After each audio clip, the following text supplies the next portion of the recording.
Allez, je vous propose de commencer. Alors, avant de faire les présentations, on va peut-être introduire le sujet qui nous réunit aujourd'hui. Alors, pourquoi est-ce qu'on s'intéresse à ce sujet? Pourquoi on s'intéresse à ce sujet des modes de transport alternatifs? Qu'est-ce qui nous a poussé à créer cette table ronde, Aurélie? Alors Damien, si on s'est lancé dans cette table ronde, c'est parce que le monde de la logistique est en pleine mutation. Son environnement est largement en train de changer, que ce soit pour des questions géopolitiques, on est tous sujets aux questions de droits de douane par exemple, que ce soit pour des questions climatiques et environnementales, que ce soit pour des questions réglementaires. On a tous vu les ZFE qui ont été supprimés, donc on est dans un contexte réglementaire extrêmement compliqué. Des grands changements technologiques aussi, que ce soit pour la technologie des camions, mais on le voit ici, des drones. On voit aussi avec les bateaux, des bateaux à voile, même des bateaux à cerf-volant qui sont en train de se développer. D'un point de vue énergétique, on fait tous face à l'évolution et à l'instabilité des prix dans l'énergie. Des infrastructures aussi qui sont en train de se développer, fluviales, ferrées. Et en plus de tout ça, on a une demande extrêmement changeante et volatile à cause de tous ces éléments qui rendent nos transports plus compliqués à organiser. Et donc ce qu'on voulait, c'était voir comment est-ce que dans un monde aussi compliqué, aussi changeant, on s'organise. Et on a invité pour vous, et on voudrait partager avec vous un ensemble de pratiques, d'acteurs qui se sont déjà transformés. Merci Aurélie, donc c'est beaucoup plus clair sur la vocation de cette table ronde. Et effectivement, pour y répondre à cette question, on a un certain nombre d'intervenants que je vais laisser se présenter l'un après l'autre. Je t'en prie.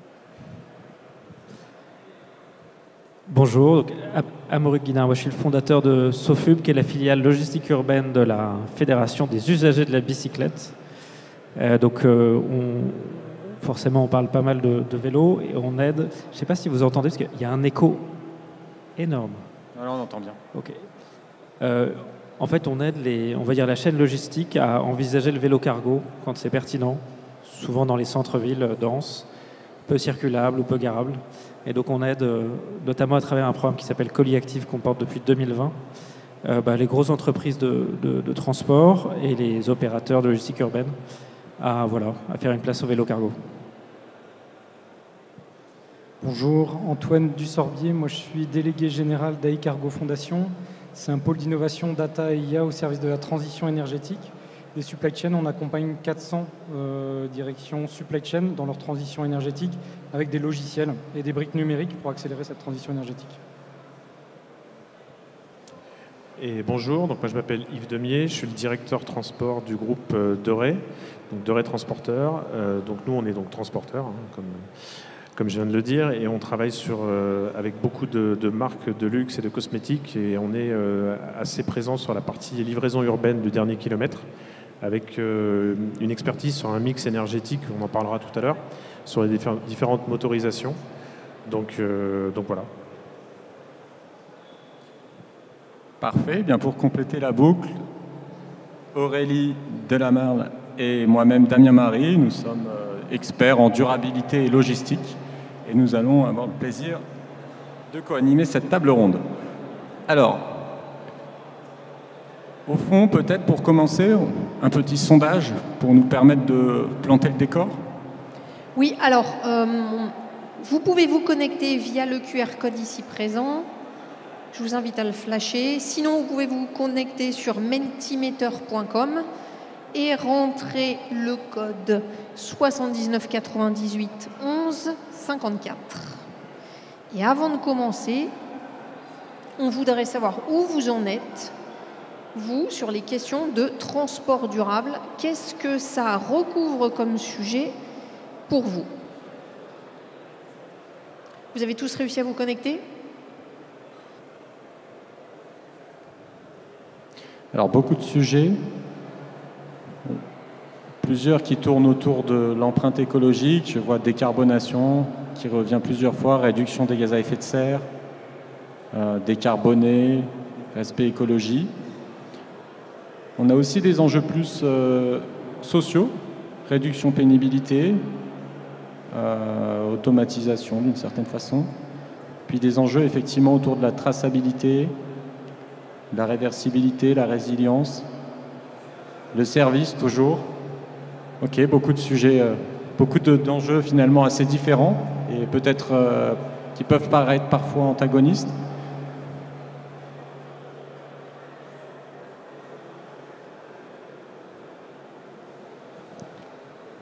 Ralentir les délais, ça c'est intéressant. Le report modal, ok, on a aussi des sujets, des leviers concrets qui sont cités ici. La place, voilà, ici on a un petit peu. Très clair. Bah, écoutez, on va voir dans quelle mesure ce que nous avons préparé. Ouais. Et la question suivante étant, est-ce que vous avez déjà mis en place un plan pour y faire face? Est-ce que vous vous êtes déjà mis en situation de pouvoir répondre à ces différents enjeux? Et la bonne nouvelle, c'est que visiblement, plus de la moitié d'entre vous avez commencé à vous organiser. Vous faites déjà des expérimentations et on voudrait partager avec vous encore d'autres expérimentations de nos panélistes qui sont là avec vous pour vous enrichir. Parfait. Et bien pour ce type d'exercice, rien ne vaut du concret. Donc on est à Cambrai aujourd'hui, dans le Nord. On va faire un petit exercice de projection. On va imaginer qu'on est en 2030 et qu'on a ces deux palettes que vous pouvez voir à l'écran, ou pas.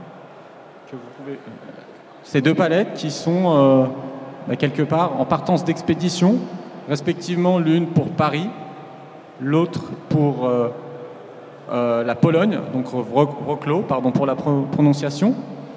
Et on va essayer d'imaginer ensemble, au fond, comment elles seront transportées en 2030 et qu'est-ce qui va changer par rapport à aujourd'hui. Et surtout, c'est qu'en 2030, le monde ne va pas être complètement tout à fait comme il est aujourd'hui. On va avoir un ensemble de contraintes.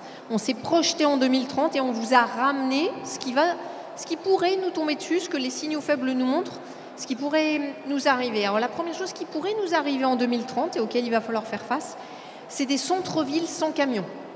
C'est pas complètement impossible que de plus en plus de villes, et on le voit déjà, il y a des signaux faibles qui montrent que des villes interdisent les camions dans les centres-villes. Dans auquel cas, comment va-t-on s'organiser?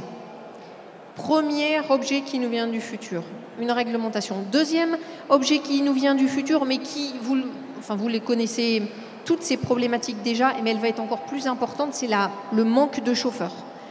Donc le transport longue distance par camion, est-ce qu'il va encore pouvoir se faire? Est-ce qu'il ne va pas falloir changer les choses au vu de la plus grande absence de chauffeurs? Il risque aussi de nous tomber dessus des réglementations liées à l'environnement, par exemple la réglementation sur le biofuel. On peut se dire c'est super, on va utiliser des biocarburants, ce qui va répondre à plein d'enjeux environnementaux, mais qu'est-ce qui va se passer si en 2030 on a une réglementation qui interdit ou qui nous dit que tout ce qu'on fait pousser en France doit impérativement être pour l'alimentation humaine et ça ne peut pas du tout être utilisé, par exemple, pour le biofuel. Dernier objet qui nous vient du futur, très impacté par les réglementations, malgré tout, c'est ce qui fait bouger les gens. C'est une nouvelle réglementation qui va imposer des taxes si jamais moins de 90% de vos camions sont remplis. Donc il va falloir, l'État va obliger à mutualiser, à massifier le plus possible. Ce sont des signaux faibles qui nous viennent de 2030 et auxquels on va essayer de réfléchir et de voir qu'est-ce que ça permet de faire. Quel décor?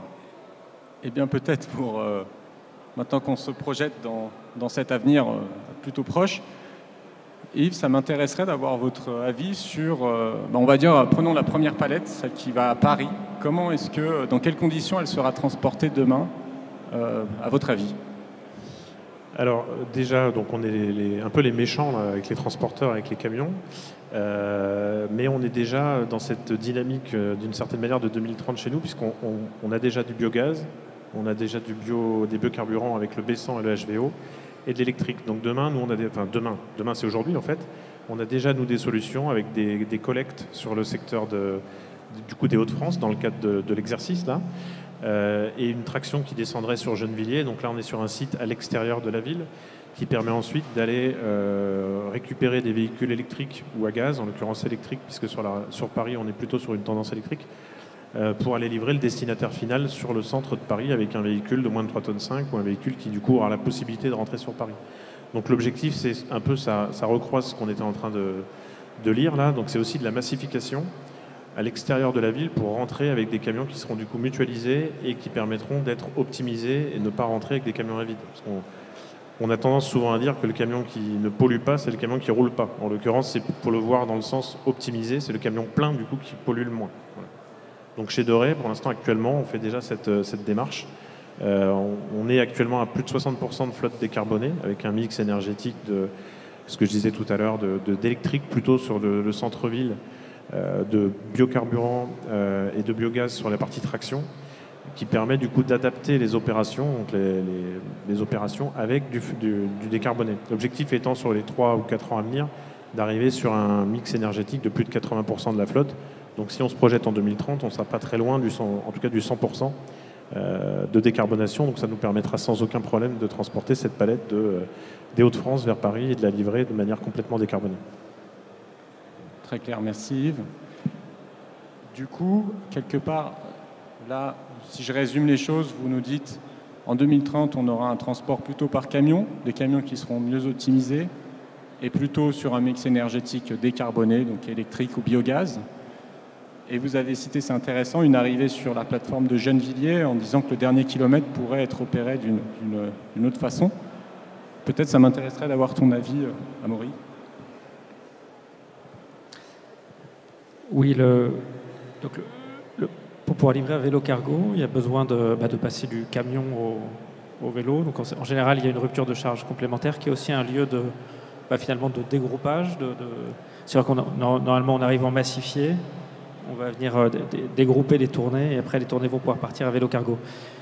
C'est l'occasion par rapport à une livraison en VUL ou en 3,5 tonnes de massifier cette alimentation du hub plutôt que d'avoir des camions qui sont nécessairement plus compliqués à remplir de manière régulière sur la logistique urbaine parce que pour tout un tas de raisons opérationnelles, on n'a pas forcément besoin de la totalité du volume du camion. Donc là, l'intérêt, c'est qu'on va venir alimenter un micro-hub, enfin un hub urbain plutôt, d'où partiront les tournées de vélo et le PL, enfin le porteur en tout cas en question, pourra derrière quand même aller faire quelques tournées, enfin une tournée dans une zone moins pertinente pour le vélo. Donc, je le disais tout à l'heure, les zones de pertinence du vélo, c'est là où on a des pointiques de stationnement, de circulation ou d'accessibilité.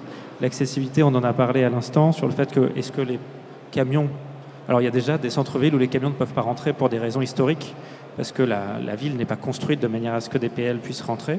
Les rues ne sont pas assez larges. Mais il y a aussi de plus en plus de villes, notamment du fait du recul sur les ZFE, qui s'emparent un peu du sujet et qui se disent tiens, j'ai envie d'apaiser mon centre-ville en piétonnisant, en mettant des zones 20, en mettant aussi des créneaux d'horaire de livraison qui font que quand vous avez besoin de réassortir des commerces l'après-midi, vous n'avez plus le droit parce que vous n'avez plus le droit d'y aller en camion. Et là, oui, c'est sûr, le vélo cargo est une vraie réponse. Mais il faut garder en tête, je pense, cette complémentarité totale des modes et cet intérêt qu'on a tous à long terme, qui est qu'il y ait une stabilité réglementaire. Parce que, que les ZFE soient supprimés ou pas, on va voir, on saura bientôt. Mais le sujet de fond, c'est qu'une fois de plus, il y a une instabilité qui montre qu'on ne peut pas investir. Parce qu'on ne sait pas comment demain, déjà, les choses vont être contrôlées ou pas. On sait qu'il y a beaucoup d'acteurs du transport qui ont investi massivement dans le verdissement de leur flotte et en fait qui se retrouvent à avoir des coûts d'exploitation qui ont explosé versus le coût de leurs concurrents, pas toujours français, qui eux n'ont pas fait les mêmes investissements et donc sont moins chers. Et donc là, on se retrouve à, petit 1, les règles ne sont pas appliquées, petit 2, les règles changent, et petit 3, moi, mes investissements, je les ai dans l'os, dans une période où, justement, c'est pas évident. Et en fait, toute la chaîne logistique est dans ce truc-là, donc il y a vraiment un besoin de stabilité. En attendant, je ne sais pas s'il y a des slides, je vais vous parler un peu de ce qu'on fait. Ça marche pas ? Si. Ah si, mais pas, ok. Ou peut-être directement la slide suivante. Donc, Colis Actif, c'est un programme. Je vous ai mis quelques logos des entreprises avec lesquelles on travaille. On travaille avec 230 entreprises, parmi les plus grosses entreprises de transport, françaises et mondiales. Et on les aide justement à considérer le vélo cargo pour anticiper un peu les problématiques d'accessibilité qu'ils auront demain ou que leurs sous-traitants auront demain. C'est assez simple, on collecte un certain nombre de données et on verse une prime qui est partagée entre le donneur d'ordre et l'entreprise qui livre à vélo cargo. On est dans toutes les villes que vous pouvez voir là. On a déjà labellisé plus de 12 millions de livraisons à vélo. Dans ces 12 millions de livraisons à vélo, il y a 400 000 palettes. Donc, voilà, on parlait des palettes tout à l'heure. D'ailleurs, c'est une palette qu'on est en train de suivre en ce moment. Sur un triporteur avec remorque, on arrive à mettre 500 kg, 300 devant, 200 derrière, jusqu'à.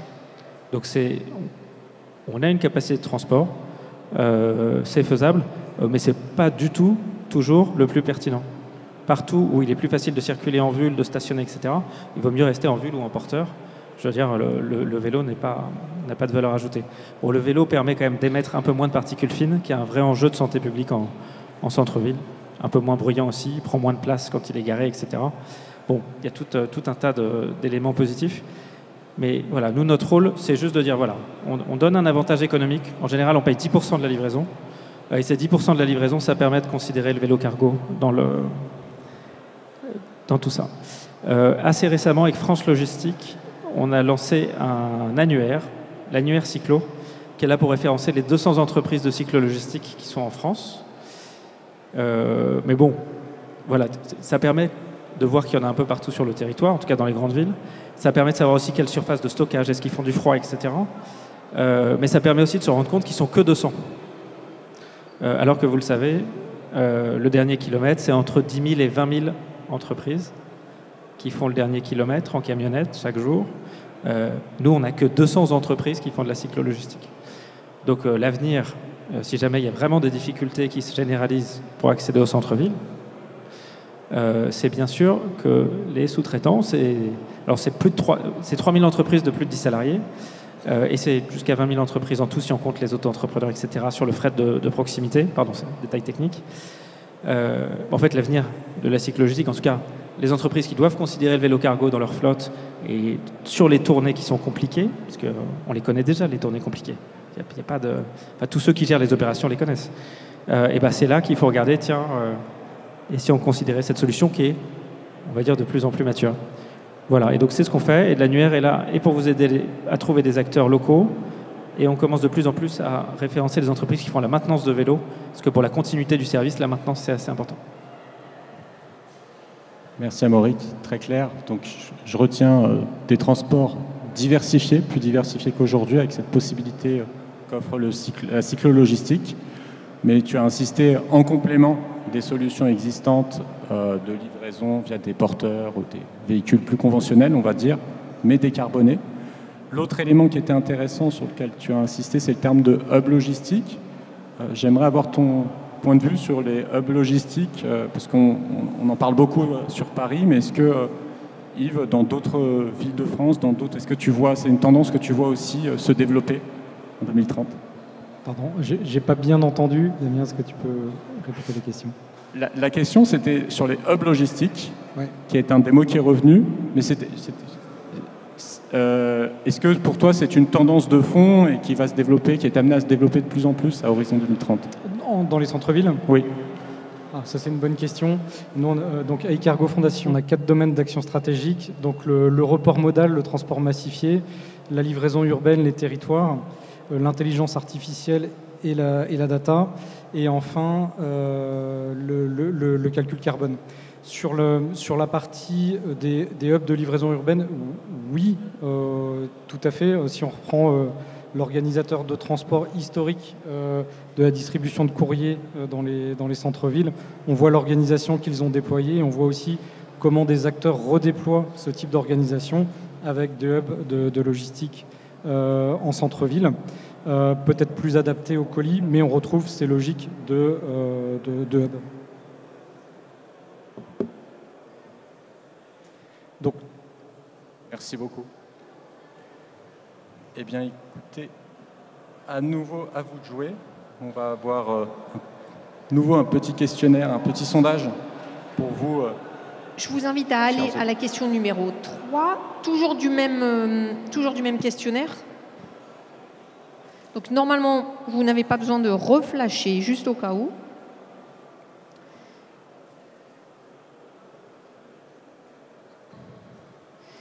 Et donc on a nos panélistes qui ont partagé avec vous des pratiques. Et ce qu'on vous demande, c'est d'après vous, quels sont les plus faciles à mettre en œuvre, les plus accessibles. Et donc en numéro 1, on a massifié les flux des clients. Peut-être Yves, vous pourrez nous redire quelques mots là-dessus. Gérer la rupture de charge. En numéro 2, mutualiser les espaces de stockage entre prestataires en fonction des clients. Yves, vous aussi, vous pourrez nous redire quelque chose là-dessus.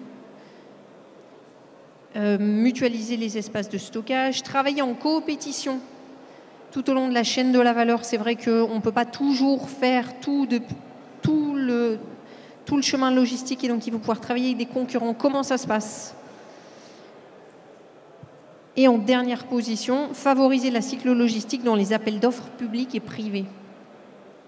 Est-ce que vous voulez réagir? Est-ce que ça vous surprend?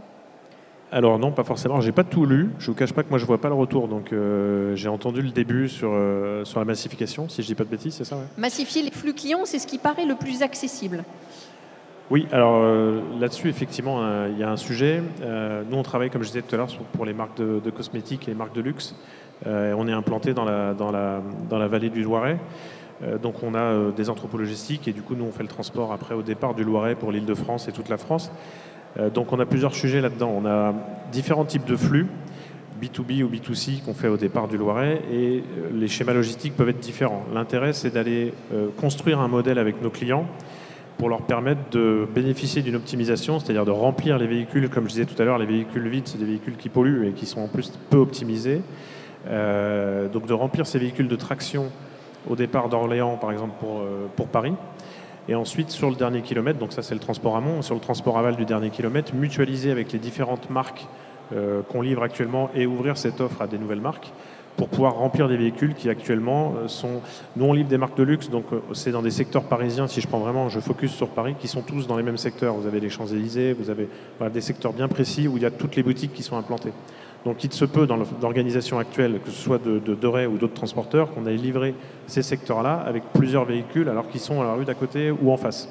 Donc l'objectif, c'est de cartographier tous ces flux et de leur proposer une solution différente en disant, voilà, vous avez un véhicule qui fait 12 palettes, 14 palettes, 15 palettes en fonction de l'accessibilité, parce qu'il y a aussi des livraisons en parking qui sont un petit peu sportives pour les transporteurs, et du coup de remplir ce véhicule pour diminuer le nombre de trajets. Ça a l'avantage de diminuer aussi le budget de transport pour nos clients, d'une part, et nous d'être vertueux, et eux aussi d'être vertueux et de pouvoir leur baisser leurs empreintes gaz à effet de serre. Donc c'est simple, entre guillemets. Alors là, dit comme ça, c'est facile à dire, mais c'est complexe. Il faut avoir la vue quand même de tous les flux. Et il faut aussi donner envie aux clients de le faire. Et le deuxième, mutualiser les espaces de stockage entre prestataires en fonction des clients. Vous faites aussi des actions autour de ces questions-là, non? Oui, alors absolument. Le métier du transport, depuis des années, se concentre un maximum. Donc il y a beaucoup de défaillances de transporteurs. Il y a beaucoup de rachats, du coup, de gros groupes avec des petits transporteurs. On est tous plus ou moins concurrents et partenaires dans les secteurs d'activité. Mais il faut réfléchir un peu différemment. Il faut aller chercher chez nos concurrents et partenaires les secteurs qu'on n'est pas en capacité, enfin les activités qu'on n'est pas en capacité de faire ou qu'on fait moins bien qu'eux, et le monter dans une offre globale. Ou par exemple, on n'a pas de problématique, en l'encadrant bien sûr, à aller chercher des surfaces de sous-location ou de location chez des partenaires qui sont aussi des concurrents avec nos propres clients. On le fait par exemple, dans 15 jours, on va entrer à Saint-Quentin-Fallavier dans un site transport 3 fois plus grand que celui qu'on a actuellement, parce qu'en discutant avec un partenaire du coup concurrent aussi sur notre marché, on s'est rendu compte qu'il avait du vide et que nous on avait besoin de place. Donc plutôt que d'aller louer et de rajouter du vide chez nous et chez lui, on optimise aussi les surfaces. Et ça permet aussi de créer des synergies de transport du dernier kilomètre en fonction des activités de chacun, tout en l'encadrant pour que personne ne se marche dessus commercialement. Amaurik, un retour sur la difficile accessibilité des dimensions liées au vélo? Oui, vous avez classé en 7e le levier qui est de favoriser la cyclogistique dans les appels d'offres. Alors, je pense que pour le secteur privé, c'est particulièrement... ce qui est compliqué, c'est d'allotir. C'est-à-dire que sur un marché de transport, vous avez toute une partie qui est pertinente, cyclo-logistique, mais qui n'est pas très grande. Et vous avez tout le reste. Donc c'est un peu compliqué de favoriser la cyclo-logistique. Ceci dit, pour les acteurs publics, donc les collectivités territoriales, je ne sais pas si vous saviez, il y a 70% des marchés publics qui intègrent de la logistique urbaine, enfin, du transport de marchandises de proximité, 70%. Et 20% des flux en ville sont liés à de la commande publique. Donc en fait, les acteurs publics, par leur exemplarité, peuvent déjà montrer l'exemple et commencer par favoriser sur les zones pertinentes le fait que la cyclo-logistique prenne sa place. Ça va l'aider à se professionnaliser et à se consolider. Les notions d'accessibilité, j'en ai parlé tout à l'heure. C'est sûr que si vous ne pouvez plus rentrer en camion, il faut trouver d'autres solutions. Donc ça fait naître d'autres solutions. Ce n'est pas forcément le vélo, mais en tout cas, ça va faire naître des solutions qui seront moins encombrantes pour les centres-villes. Mais je crois que alors je sais toujours parce que coopétition. Travailler avec ses concurrents. Je crois que il faut surtout chasser très loin de nous la vision d'une concurrence entre les modes de transport. Il y a une complémentarité et il faut faire avec et il faut que tout le monde travaille ensemble. Et jusque-là, nous on a l'impression que ça se passe bien. Vous avez vu, 130 acteurs transport de routier versus 80 acteurs transport vélo. On les fait travailler ensemble et ça se passe très bien. Donc on a abordé là pour l'instant plutôt courte et moyenne distance. Maintenant notre palette, Damien, devrait partir à Wrocław en Pologne. Oui, c'est un peu plus exotique en effet. Même question finalement. Nous, ce qu'on a envie de comprendre, c'est comment cette palette pourra être acheminée en 2030 au regard des éléments de contexte, de contraintes qui ont été présentés tout à l'heure. Tu présentais tout à l'heure Aurélie sur la pénurie de chauffeurs qui sera encore plus forte, sur les contraintes environnementales qui seront elles aussi encore plus fortes. Peut-être là-dessus, ça m'intéresserait, Antoine, d'avoir ton point de vue sur les possibilités offertes aujourd'hui et en 2030. Ok, merci Damien. Donc, pour prendre un petit peu de recul sur le sujet, je vais introduire un programme qui s'appelle Appel d'air, qui est un programme C2E de report modal. Donc, c'est une assistance numérique qui est offerte aux supply chain pour faire un diagnostic de leur plan de transport et vérifier l'éligibilité d'un ordre de transport au ferroviaire ou au fluvial de manière instantanée. Très très concrètement, on a créé un moteur de recherche, un SNCF Connect, mais pour le transport de marchandises avec les trains de marchandises. Donc ça, c'est un premier élément de visibilité. Ça pourrait être en 2030, mais c'est déjà fait en 2025. On a numérisé cette offre, ces horaires de train, pour les mettre à la disposition des organisateurs de transport et direction supply chain. Donc c'est gratuit jusqu'au 31 décembre 2025, ça s'appelle Appel d'air. Donc il y a un moteur de recherche en ligne. Et puis comme vous avez des organisations, des directions, vous êtes organisateur de transport, vous avez beaucoup de flux, beaucoup d'origine-destination, un moteur de recherche simple ne suffit pas. Donc on est venu créer un outil qui permet de diagnostiquer un ensemble d'ordres de transport, un historique de 3 mois, 6 mois, 12 mois, que vous allez pouvoir relire et remettre sur des trains. Ça va vous trouver la gare la plus proche, à origine et destination, et dire tiens voilà, la marchandise pourrait monter dans tel train. De manière très automatisée, je prends un exemple sur la livraison très longue distance, plus de 1000 km. Au départ d'ici, si on avait une palette qui partait d'ici et qui devait aller à Łódź, en Pologne, eh bien, on a un service qui est disponible. On a un train qui part tout à l'heure, qui est parti à midi, dans cet exemple-là, qui est à 50 km d'ici, à 50 ou 60, puisqu'il y a deux plateformes multimodales. Il y a Dourges et Lille. Et il y a un train qui va mettre 2 jours pour aller jusqu'en Pologne et livrer la palette. Voilà. Donc, par contre, j'ai dit une bêtise. Justement, la différence entre 2025 et 2030, c'est que la palette va devoir aller à Anvers, en Belgique, pour monter sur le train et aller en Pologne. En 2030, peut-être que la palette partira de France, voilà, et de Lille. Donc on a un gain CO2 qui est très important, de 70% de réduction des émissions CO2. Donc ça, c'est de la très longue distance. Historiquement, le plan de transport ferroviaire c'est fait sur de la longue distance parce que c'est là où il y a les plus gros gains économiques et il y a les habitudes d'expédition des organisateurs de transport sur de la longue distance, plus de 750 km, 1000 km, plus de 1000 km. Un autre exemple aussi, pour une palette mais qui serait livrée en France, le plan de transport français ferroviaire multimodal est beaucoup plus fourni. Donc sur la plateforme, nous on a 4500 services ferroviaires et fluviaux qui sont référencés en France et en Europe. Donc il y a quand même une richesse très importante de l'offre multimodale en France. Et donc là, on voit que si on veut expédier la palette d'ici, depuis ces entrepôts, jusqu'à Marseille, vous avez beaucoup plus de fournisseurs et vous allez avoir un transit time entre 1 jour en saut de nuit, donc ça peut être plus court que la route, ou 2 jours avec un gain CO2 de 80%. Voilà, donc on a une offre qui est très riche ici, avec différents niveaux de prestations. Est-ce que c'est juste du gare à gare ou est-ce que vous avez le pré- et post-acheminement qui sont pris en charge par le transporteur? Ce qui va être important, justement, nous, comment on a pensé à moderniser justement cette offre décarbonée, bas carbone, c'est de la rendre visible avec les horaires des trains. Mais on pense qu'il y a encore beaucoup de pédagogie et de manque de connaissances collectives. On a l'impression que c'est un peu une boîte noire, qu'il y a des aléas et on ne sait pas exactement comment appréhender ça au niveau d'une direction de supply chain et peut-être comment environner cette prise de décision par rapport à cette direction générale. Parce qu'il peut y avoir des aléas, mais quels sont-ils vraiment?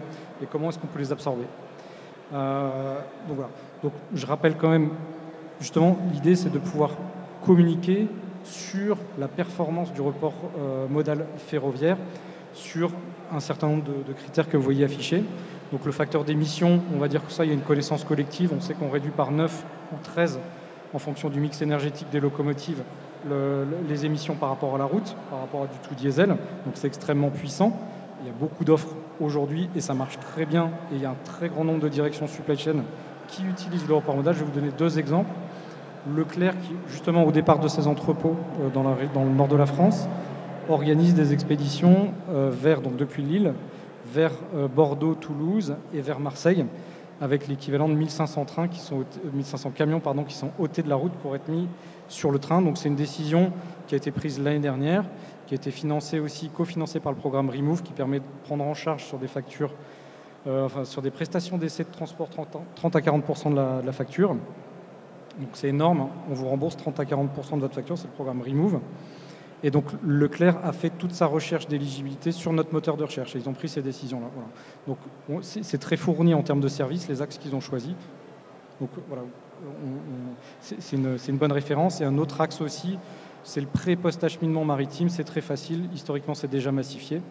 Les compagnies maritimes et les commissionnaires savent organiser du transport multimodal sur ces axes-là. On a eu un report modal récent sur du reefer pour Valrhona, qui fait du chocolat, avec Sogestran, qui est l'opérateur de barge, qui va livrer de Valence jusqu'à Fos, pour de l'export maritime de chocolat. Alors, est-ce que vous, si on continue notre petit sondage, là, visiblement, le report modal est une bonne option, une bonne alternative. Si vous vous remettez sur le sondage, est-ce que vous utilisez, vous, déjà, du report modal?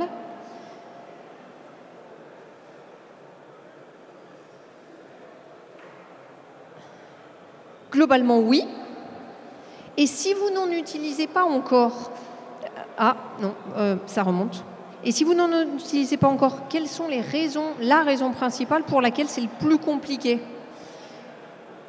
Donc la raison numéro 1, le service à égalité avec mon flux n'est pas adapté.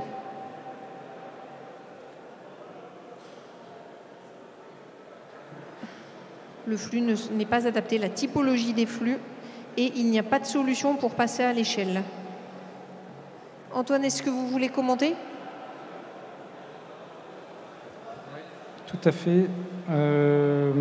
Donc pas de volonté actuelle, pas de besoin.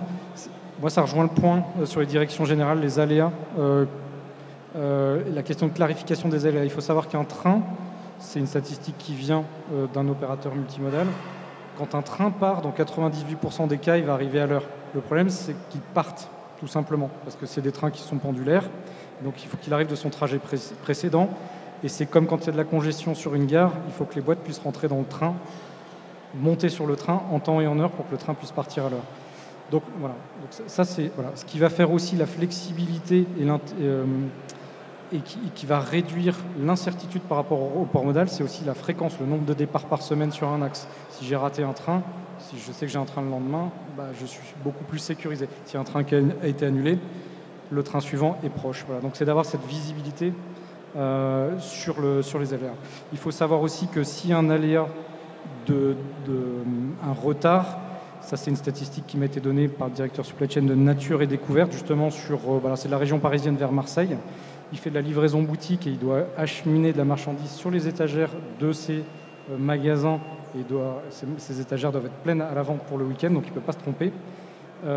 Lui, il dit qu'en fait, il y a un taux de service de 85% et une déviation de 24 heures. Dans les 24 heures, son taux de service est monté à 100%. Donc il anticipe juste un jour en plus. Et c'est ce que recommandent tous les opérateurs ferroviaires.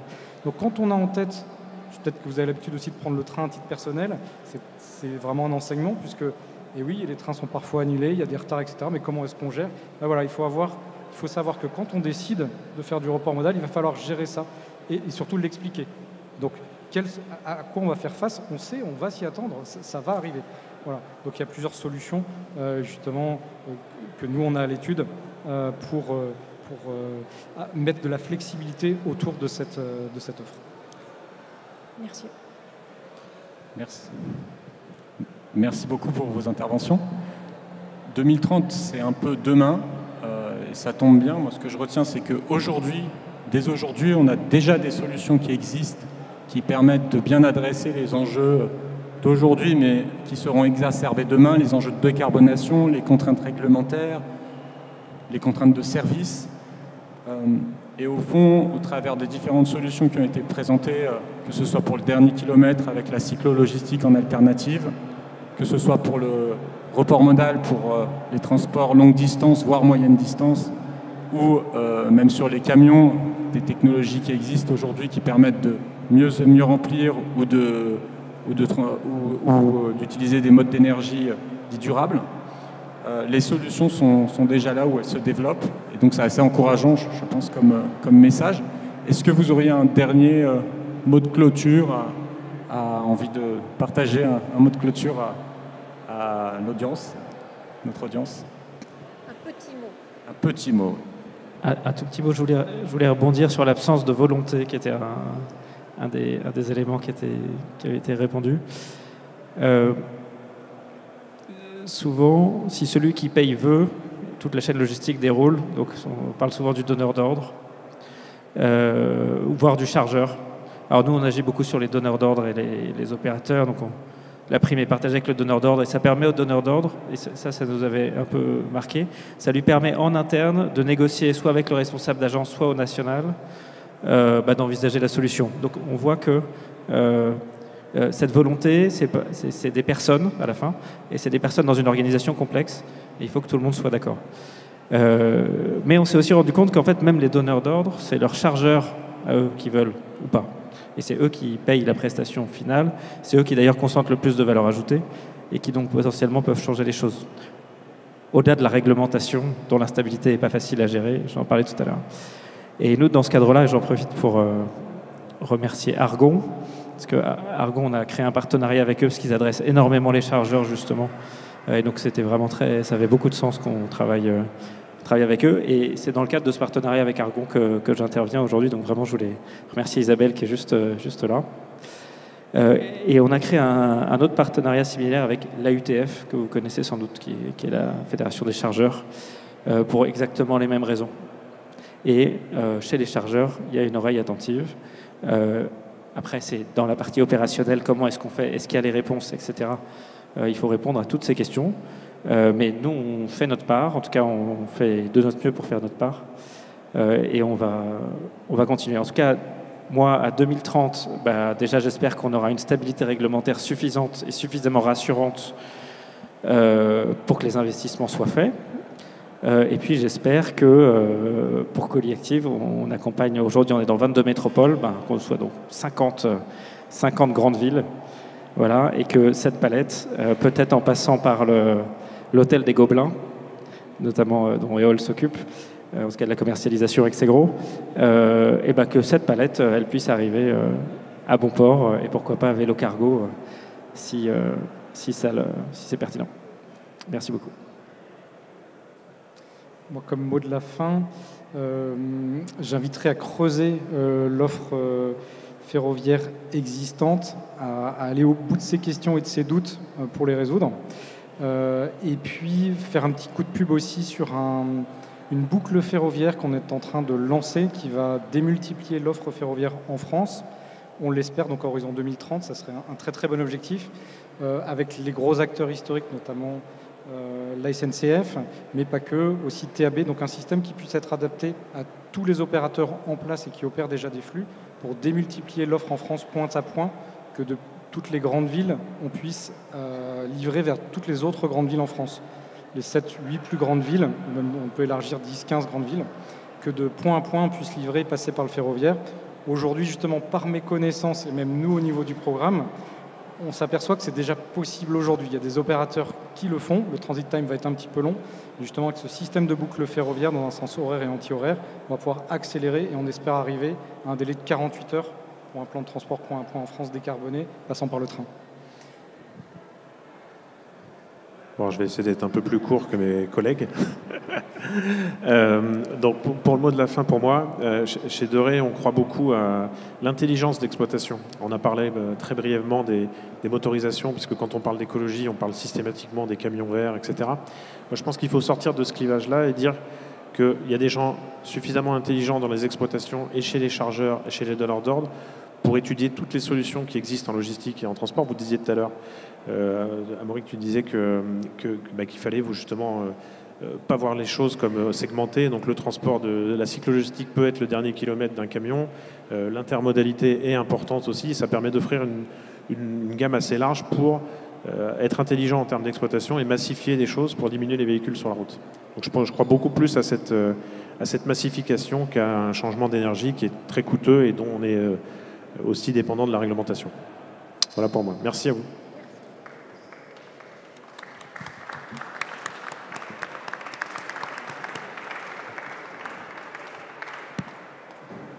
Merci à tous.